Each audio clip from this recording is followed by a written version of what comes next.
Is Florida State's depth going to help it make a run in the college football playoff?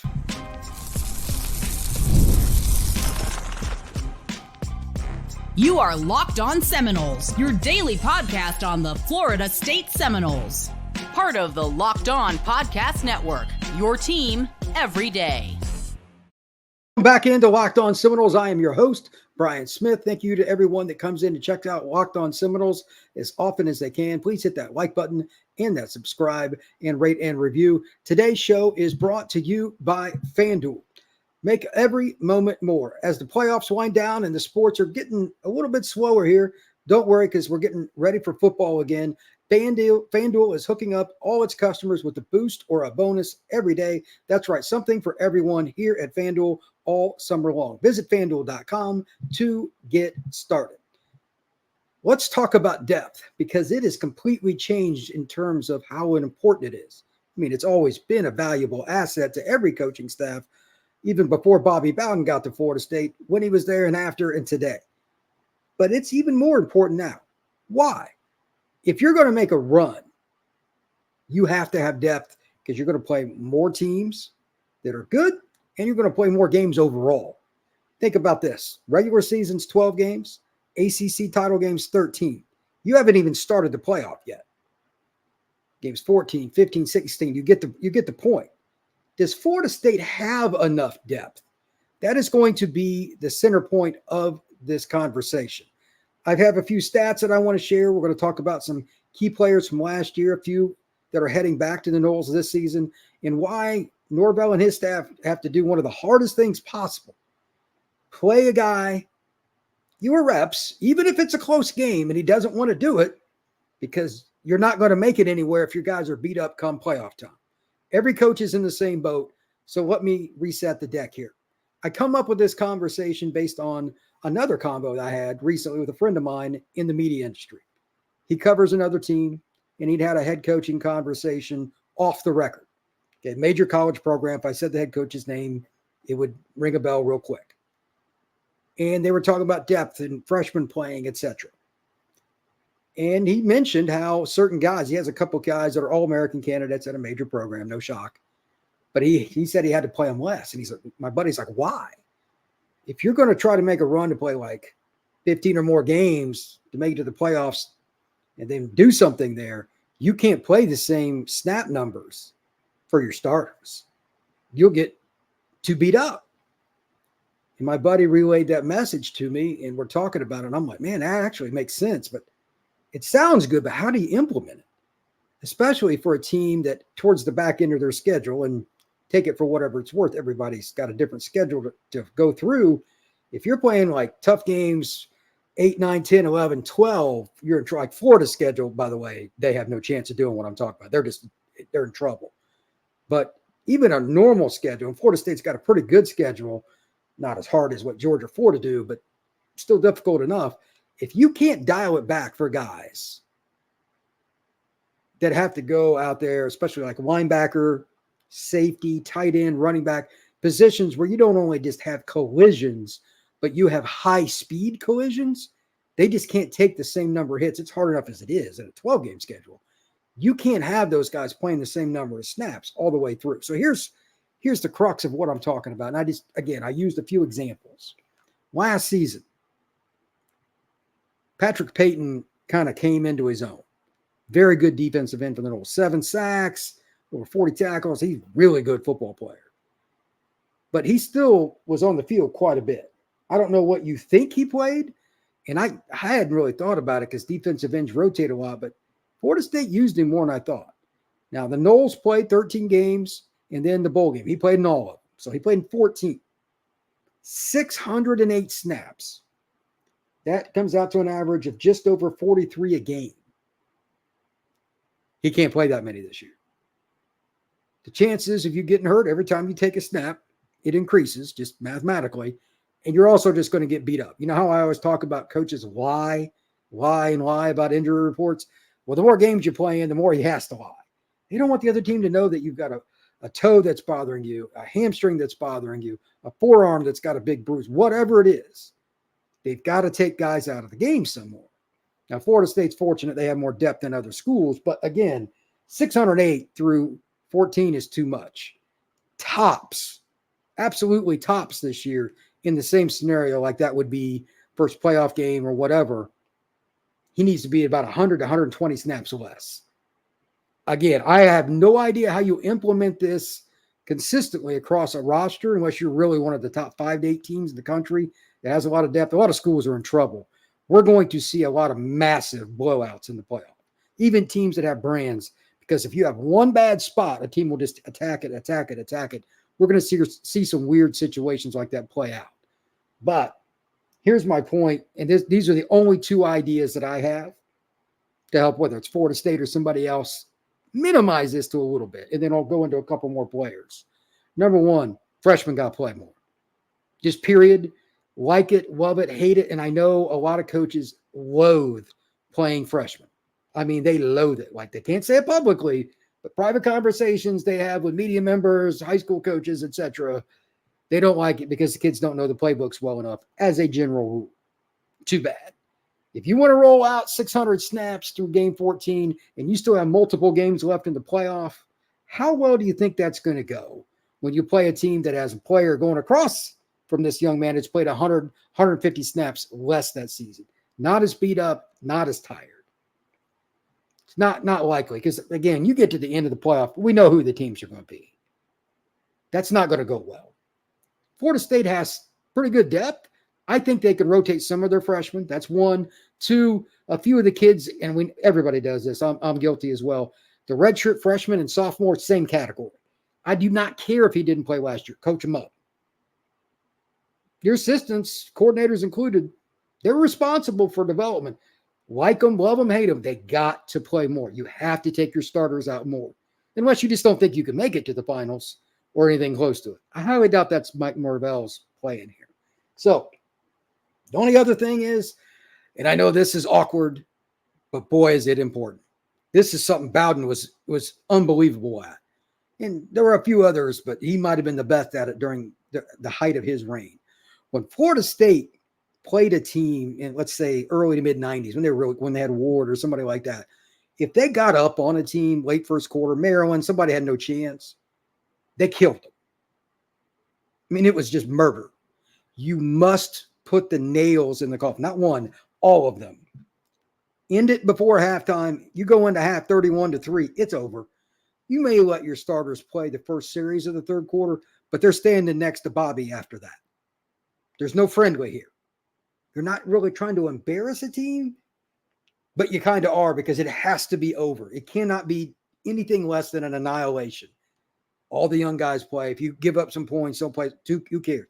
It's about surviving, advancing your guys that are key players, not taking hits, not getting beat up, and you're still getting your younger players more experience. You might need one of them too come playoff. That was the other thing. Florida State later in the year, they may have had a guy out, but they had some sophomore the other teams didn't know much about, but he played a little bit early in the year, and the Florida State coaches knew from practice this guy can ball. At least he'd played a little bit. Again, they kicked the bejesus out of teams that they should have. Duke was terrible. Wake Forest, like the ACC back then, was just bad, and they just killed them. That's how you do it. Those are the 2 things. Younger guys got to play, and when you got a chance to put the hammer down on somebody at some directional school, some team that plays bad that day, whatever, you have to do it. Get your starters out. We're going to talk a little bit more about some of this stuff, but it's just amazing what a difference it is. But here's the last two stats, just to put it in perspective, how much rotating could matter. Remember, linebacker last year and probably this year, thin, very thin. Kalen DeLoach played a bunch of snaps last year, 563. DJ Lundy helped him not play more. He's the first linebacker off the bench, arguably the best tackler in college football. What do you think he played? 403 snaps. Now, he was a pretty experienced player that stuck around and has earned his way. I get it. But it may not be a senior. Like, he's a fifth-year guy. Now, you may not have the option. Like, DJ Lundy was as good a backup linebacker as there was in college football last year. The Noles were blessed. They're going to have to find something else to make that happen because this next season, let's be honest, Florida State is going to have a moment where they're not going to get as lucky at a position. Like, they're thin at linebacker. Are you going to go 2 years in a row, really, without a major injury at linebacker, one of your starters, it's pretty rare. That spot gets beat up bad. You better be ready. So they got depth, they got more talent than they did. It's still not where it needs to be. They're going to have to rotate. We're going to talk a little bit more about it here in just a minute on Locked On Seminoles, and then we're going to talk about some of the recruiting opportunities and how it's changed at Florida State. But there's still one spot that I'm a little concerned about based on what's going on. We're going to talk about recruiting overall. That is next here on Locked On Seminoles. Don't go anywhere.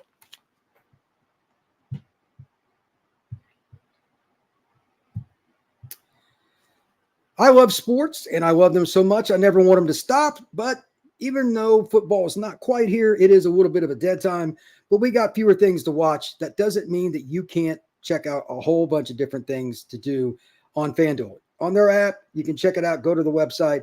FanDuel lets me and everybody else keep going whenever they want. All you have to do is open the app and dream up bets at any time when you're in the mood. And this summer, FanDuel is hooking up all customers with a boost or a bonus daily.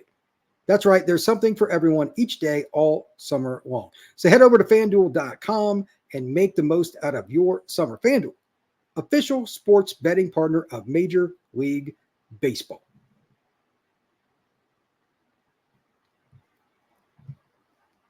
So depth is obviously something that Florida State and every other team has to manage. Well, what's the lifeblood of depth? Well, that's obvious. It's having players that you develop after recruiting. I have three guys that I want to talk about that I think will be in some way, shape, or form breakout players. I've talked quite a bit about Kyle Morlock. I'm going to save him for last and why I think he's going to be valuable in a plethora of ways. He's going to be number 3. But the first two guys I think that I don't give enough credit to, so that's on me. And I want to make sure Florida State fans understand who they are, and maybe you do. Maybe you've talked about them more, or maybe think that I should have discussed them more. Number 1 is Shaheem Brown. He could play multiple spots for you. In a way, he plays kind of a linebacker role and could play more if he really wanted to.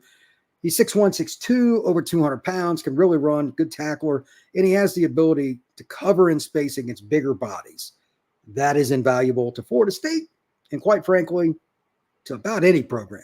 If you don't have bigger DBs that can cover in space, you're probably going to get jump ball to death, and you're probably going to get screened to death because your smaller DBs are going to get run over by tight ends, fullbacks, and H-backs. It's straightforward. Brown is one of those guys that can do a little of everything. He's a Swiss Army knife for the Noles. He's one of the most consistent cover guys in college football. Only about half the passes thrown against him end up being completed. So obviously he can cover. Here's something else about him in general, just looking at the stat line from last year. 53 tackles, couple tackles for loss, 2 sacks, 4 pass breakups, 2 hurries, and a pick. Again, Swiss Army knife. When you have guys like that, they can play the overhang position, as I like to call it. It's the old school outside linebacker that everybody's went smaller because of the spread offenses. You're playing over the slot. You got to have a guy that can do many different things. Blitz, be able to take on a much, much larger man and a tight end in a screen situation. I don't envy him or anybody else in that. There's no good way to fix that. But you still got to have somebody that's competitive. And then you got to have guys that can make tackles in space even before we talk about coverage. Brown is one of those guys. Now, he's been a depth piece that earned his way into the playing time that he did last year. He could be one of the best DBs in college football this year. And you could even argue, because Florida State's corners, I think I've said it enough on this show, if you watch it, their corner is about as good as it's going to get as a 1-2 punch. And they got some guys coming up plus recruits. The corner's good to go. Brown could probably play nickel, free, or strong and be fine. Not only does he know the defense, he's just a good football player. That's a different kind of depth that we talked about in the first part of this show. But again, he's a good tackler. He can cover. He's pretty good in the screen game. He only gave up about 50% on the throws the guy he was guarding. Across the board, that's a good football player. He's probably a little bit overshadowed just because there were so many guys that were good on Florida State's defense. Maybe that's why somebody like me didn't talk about him enough. But he's a good football player. And he could be a guy that jumps up and even has some All-American mention this year because he doesn't really have a spot. You go, well, he's good at this, but what about run block, taking on run blocks? And so there's nothing that I can say about him from watching him that I go, yeah, he really needs to work on that. Everybody needs to get better, but he doesn't really have a weakness. That's a huge part of Florida State, having guys like that, and he will help some of the younger players that are now depth pieces become better football players for the Noles. Number 2, other side of the ball, same spot, but just facing off with him, and they probably go against each other a lot in practice, Ja'Kai Douglas. Remember the Pittsburgh game last year when both Johnny was out and Keon Coleman was out? I remember going to that game, I was a little nervous. Weather in Pittsburgh can be kind of iffy. You never know if their quarterback gets hot, blah, blah, blah. How will Florida State's offense, score points? Ja'Kai Douglas went for, I think, 115 yards. Who is this little 5'9" guy? He ate him alive. Good football players find a way to step up when it matters. He was a depth piece then. He'll probably, I would assume, be the starter this year. That takes care of itself in fall camp. We can project all the depth charts we want. But here are his stats from last year. And remember, again, with Keon and Johnny, and they had Jaheim Bell, they had so many guys, it wasn't realistic for him to go out and get 50 balls. I get it. But he had 14 catches, 243 yards, 17.4 yards per catch. Shifty, gets open, and is consistent. And honestly, he's clutch. When they needed him the most as a depth player, that's when Ja'Kai stood up and said, "Here I am, coach. You can rely on me." I remember thinking they were going to run the ball against Pittsburgh, just try to grind it out. They came out throwing. Some of the guys that didn't get the ball as much did, and Douglas just, again, he destroyed them. Good for him. That's the kind of thing you need if you're even going to make it to the playoff. Because, again, you can pick whatever position you want. There's going to be a time in the worst moment, road game, bad weather, whatever, you're going to have a position that's banged up. You need somebody like Douglas to come off the bench and make it happen. And that's why I think he'll start too. He's earned his way. That's kind of Norvell's motto. We want to have a program that's a developmental program. We want to recruit at a high level. We want to develop our own guys and get away from the portal to a certain degree. He had to do it when he first got here, but you're seeing less and less of it. This is why. When guys develop like he has, you've got a chance. Third player, Kyle Morlock. Here's why I think overall he's the most important, even though he'll technically be a starter, as a depth piece in Florida State's offense. The spread offense in general, forget Florida State for a second, is super complex because of formations for tight ends. They can line up in 4 spots at minimum. Some of you in 5, you count boundary receiver. If you've got a really good tight end, you just put him at a receiver spot and throw fades to him and stuff. Slot, H-back, inline tight end, and even fullback. Morlock will probably get a chance to do some of that because Bell, A, is gone, and B, they also lost the big fella to Arizona State. He transferred. Doors wide open. There's going to be other guys. Landon Thomas is going to play, Jack West, etc. They got other guys. I'm not saying they don't. It'll take care of itself. But I still think that Morlock, as I've said many times on this show, could be a 30-plus catch guy, and that's all great. Everybody likes stats. I like them too. I'm a big stat guy. But his more important issue here is filling roles, goal line as a blocker, no matter how they use him.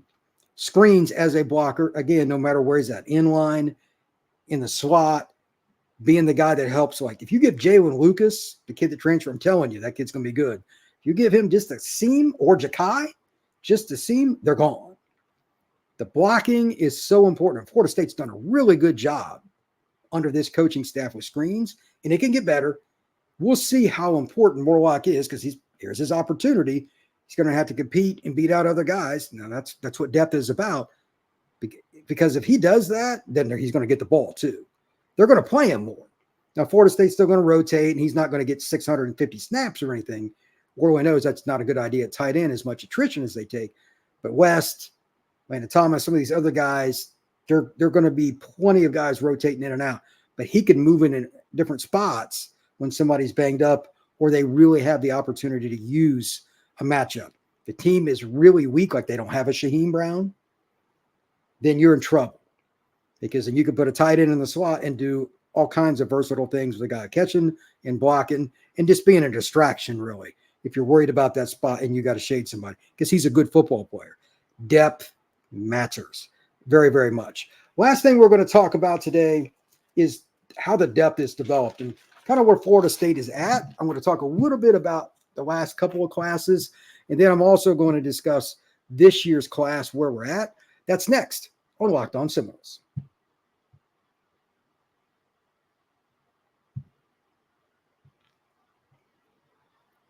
So where does Florida State's recruiting class stand? What happens from this point forward? Well, to really evaluate that, you have to also think about the opportunities with Florida State's classes coming in. What did they need? Where have they come up short? What were some of the things that were great? Kind of an overview. That's what this is going to be to wrap up the show today. And I honestly don't think Florida State's at a bad spot by any means, but we're not done with the class, obviously. Signing day for the record is December 4th this year. Florida State has 12 commitments. It's a really good class so far, but they also have to meet needs, not just look at, okay, what kind of talent you have. Florida State probably is, thank the Lord for this, has finally gotten over the hump of not being able to get many good offensive linemen. Obviously, Solomon Thomas, as good an offensive line recruit as there is in the country. But I want to first go over the list of the guys they got. Then we're going to talk about what they need. And a few of the guys I think are going to kind of emerge, as I was talking about earlier. You're going to have to play more freshmen, redshirt freshmen, that kind of thing. There are a few guys that I think are going to play. Might surprise a few people here too. So talk about recruiting. I'm just going to kind of go in the order of some of the guys that are ranked high. Solomon Thomas, offensive lineman out of Raines in Jacksonville. I hate freshmen having to play, and he won't enroll this year, but next year, this is the kind of guy that will keep you away from worrying about interior O-line. Like Solomon is an elite player. He is as good an interior offensive line recruit as there is in the nation.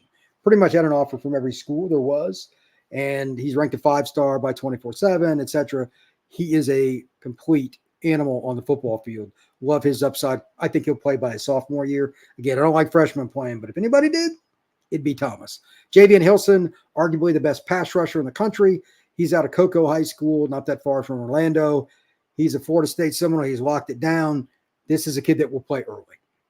There's no doubt. You can at least use him as a pass rusher. He's 235, give or take, right in there. Elite upside, great kid too. Academically, the way it works, this is a guy that will represent FSU very well. Kevin Wynn out of Greensboro, Georgia, Greene County High School.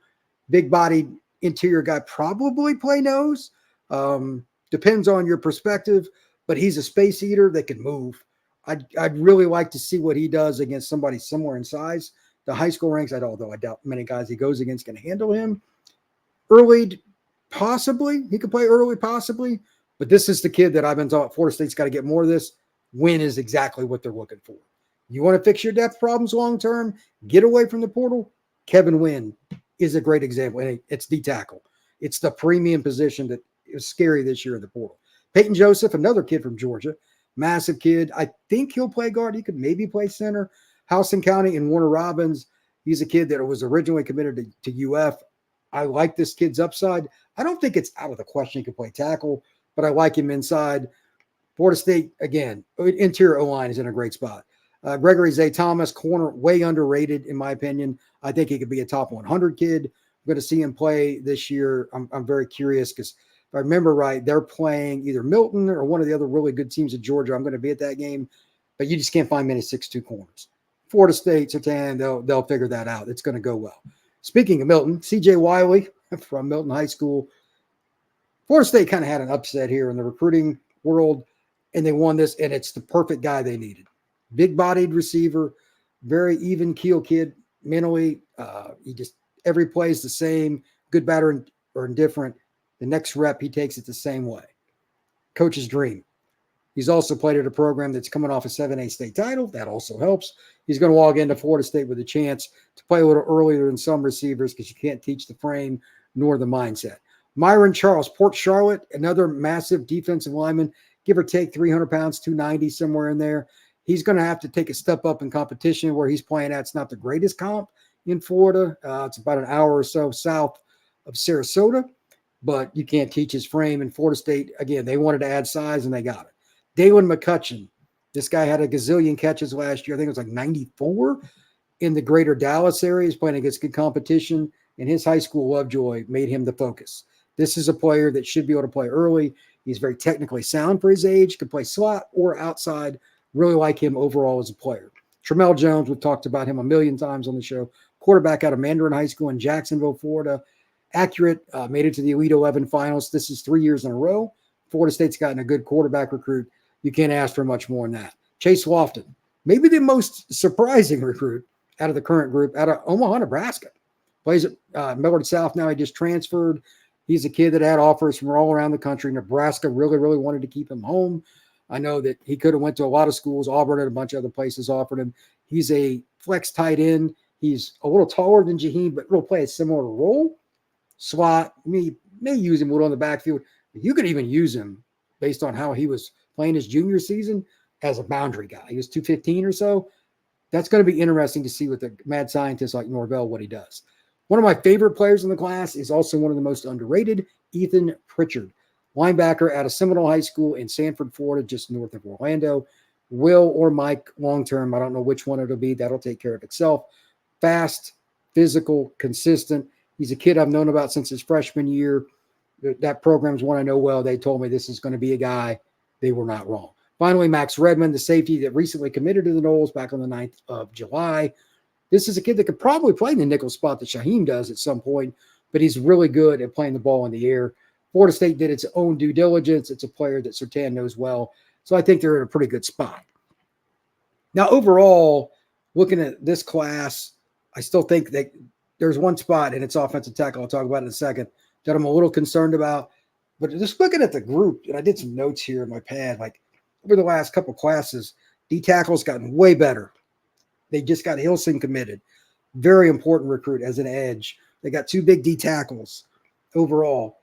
Receiver recruiting like C.J. Wiley. You got McCutcheon. You got Elijah Moore, who's already shown himself this summer as being good. You got Hakeem Williams going to his sophomore year.